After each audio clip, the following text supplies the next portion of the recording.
Hey guys, welcome back to the channel. So today's video is going to be a little bit different than the typical video. I was working on planning the videos for the week and I thought I'd like to do something a little bit different than we normally do. So as you may not know, I'm really interested in composition. I've taken composition lessons for years and studied it in college as well. And a few years ago, I got the opportunity to go to Italy to study music at a summer program at the Luigi Cherubini Conservatory in Florence.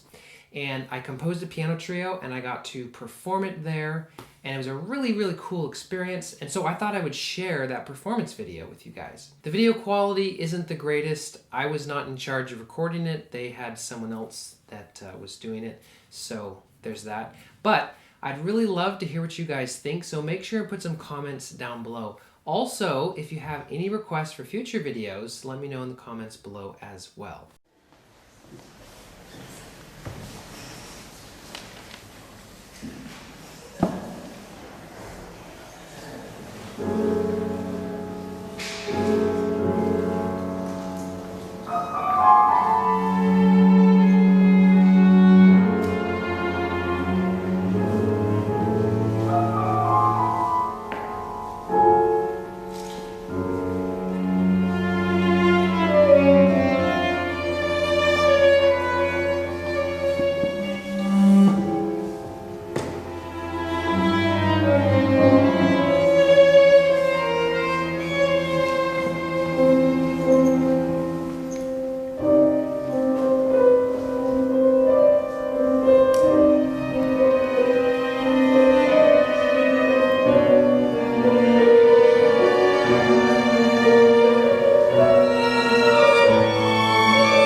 Alright guys, so thank you so much for watching. I hope that you enjoyed that. Let me know in the comments down below what you thought, and also if you have any requests for future videos, don't forget to leave that in the comments down below as well. Thank you so much for watching, and I'll see you guys next time.